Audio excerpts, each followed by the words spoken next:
सर्वप्रथम सबै साथीहरूलाई मेरो तर्फबाट नमस्कार। आज मैले आर्थिक वर्ष 2077-78 को बजेटको सारांश लिएर आएको छु र पहिला यो बजेटको म यो डाटा ल्याएको छु। त्यसपछि यो बजेटमा भएको मुख्य मुख्य के व्यवस्था छ त्यो कुरा पनि ल्याएको छु र यहाँबाट पक्कै पनि आगामी परीक्षामा प्रश्न देख्न पाइन्छ साथीहरू।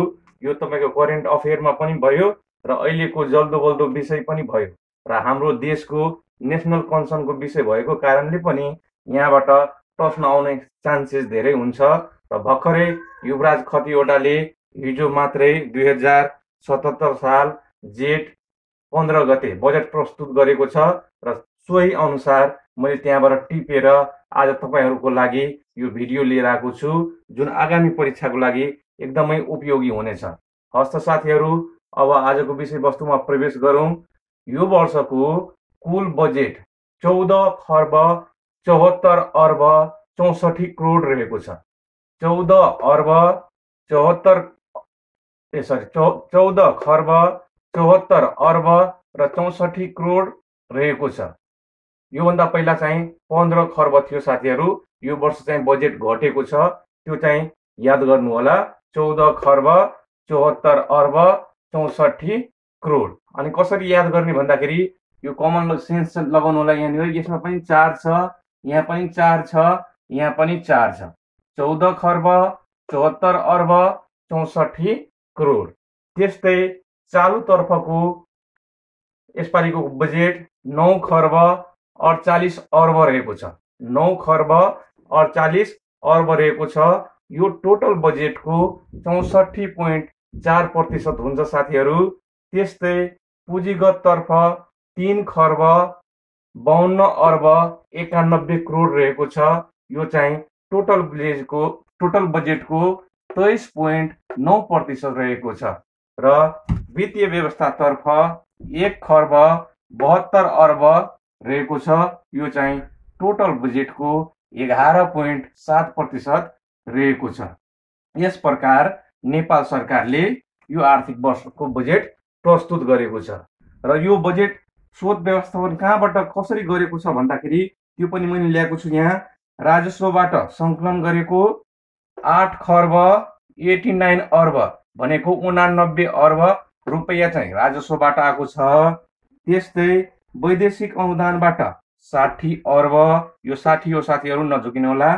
त्यस्तै वैदेशिक ऋणबाट 2 खर्ब 99 अर्ब भनेको 79 अर्ब वैदेशिक ऋणबाट र आन्तरिक ऋणबाट 2 खर्ब 25 अर्ब रुपियाँ नेपाल सरकारले लिएको छ र यो स्रोत व्यवस्थापनबाट नै यो कुल बजेट बनाएको हो साथीहरू।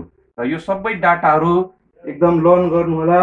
यहाँबाट यसपालिको टोटल बजेट कति छ भनेर सोध्न सक्छ, नभए चालु तर्फको कति बजेट छ भनेर सोध्न सक्छ, नभए पुँजीगत तर्फको या वित्तीय व्यवस्था तर्फको, नभए कहिलेकाहीँ तपाईँको यो 3-4वटा डाटा दिएर कुन सही हो भनेर पनि क्वेसनमा सोध्न सक्छ।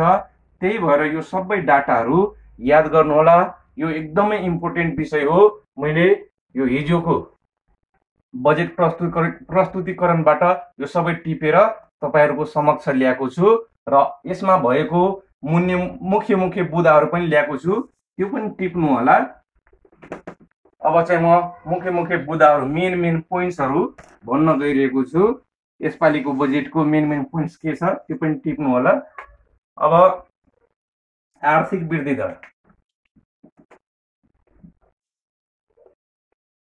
आर्थिक वृद्धि दर 2077-78 बजेटको आर्थिक वृद्धि दर भनेको विगतको 3 वर्षको औसत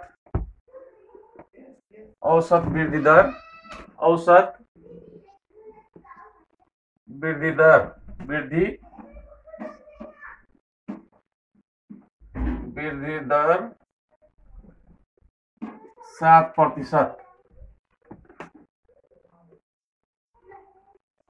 7% आर्थिक वृद्धि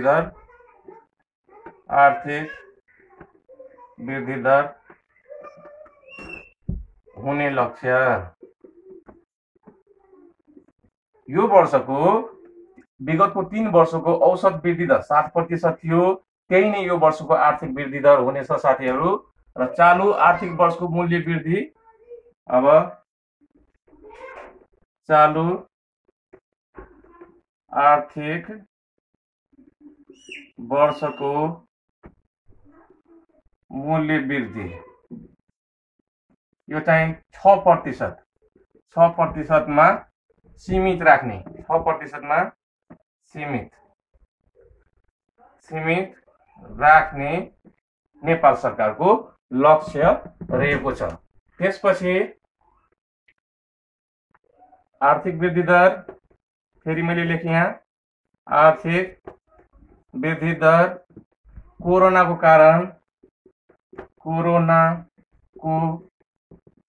कारण 2.3% मा खुम्चने, 2.3% मा खुम्चने सरकारको प्रक्षेपण रहेको छ,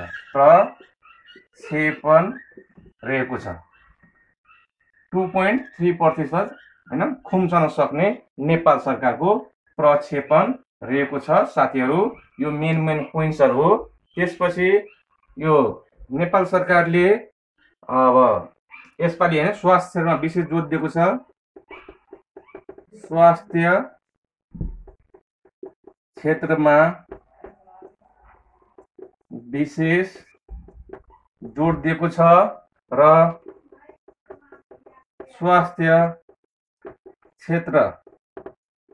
क्षेत्रको बजेट 90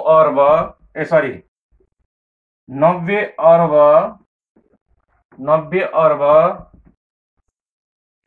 अनि 69 करोड रहेको छ।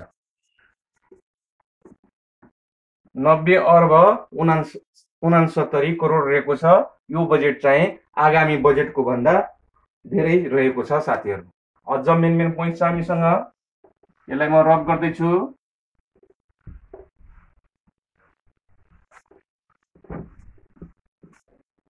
यो आर्थिक वर्ष 2077-78 बजेटको यो क्वेशन मार्कर लेखेन, बजेटको मुख्य बुदाहरू हो साथीहरू। यो सबै याद गर्नु होला। के भन्नु रहेछ अब कृषि क्षेत्रमा सरकारको जोड रहेछ। कृषि क्षेत्रमा सरकारको जोड, कृषि क्षेत्रमा सरकारको जोड। अघि मैले स्वास्थ्य क्षेत्रमा लेखेका थिएँ। अनि पुँजीगत विकास खर्च घटाएको,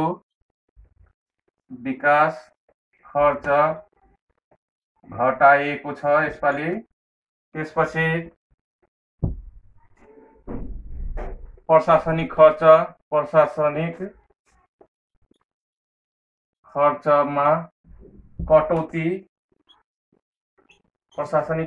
कटौती भएको छ। त्यसपछि करको दरमा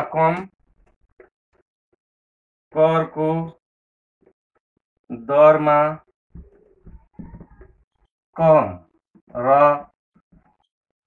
दायरा विस्तारको रणनीति। यो भनेको के हो भन्दाखेरि साथीहरू, करको जुन रेट हुन्छ त्यो पर्सेन्टेजमा केही कमी गरेको छ, तर यसको दायरा भनेको यो कर लिने जुन सेक्टरहरू छ, दायरा जुन छ, क्षेत्र छ, त्यो चाहिँ विस्तार गरेको छ। त्यो तपाईको अब अरू कुरामा पनि कर लिन सक्छ सरकारले, त्यो भनेको। त्यसपछि डिजेल, पेट्रोल तथा सुनमा भन्सार शुल्क वृद्धि। डिजेल, पेट्रोल तथा सुनको भन्सारमा वृद्धि गरेको छ। तर यो डिजेल पेट्रोल भनेको एलपीजी ग्यास चाहिँ होइन, अनि हवाई इन्धन बाहेकको जुन डिजेल पेट्रोल्सहरू छ त्यसमा चाहिँ सरकारले यसपालि कर वृद्धि गरेको छ। डिजेल पेट्रोल तथा सुनको भन्सारमा वृद्धि। अब अझ पनि यसको मेन पोइन्ट छ साथीहरू, त्यो पनि टिप्नु होला। यो तपाईको सेकेन्ड पत्रमा पनि हैन मेन मुद्दाहरू लेख्नुस् भन्दाखेरि काम लाग्न सक्छ तपाईहरुलाई। त्यसपछि यो सांसद विकास कोषमा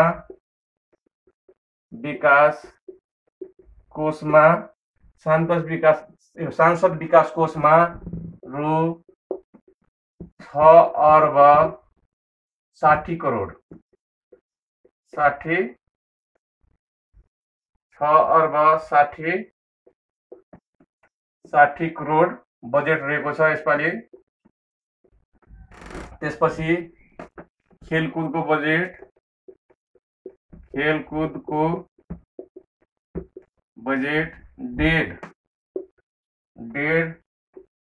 अर्बले घट्यो साथीहरू। खेलकुदमा जुन बजेट थियो त्यसमा 1.5 अर्बले कमी आएको छ। त्यसपछि स्वास्थ्यको बजेट, स्वास्थ्यको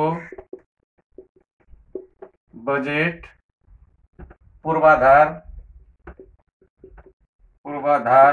र कोरोनामा केन्द्रित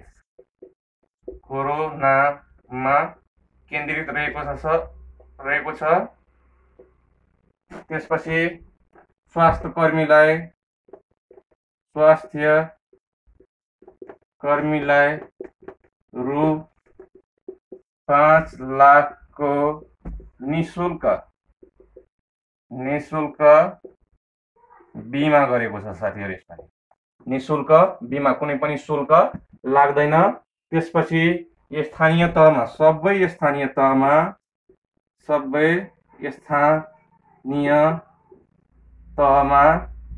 5 to 15 शय्याको 5 to 15 शय्याको अस्पतालको लागि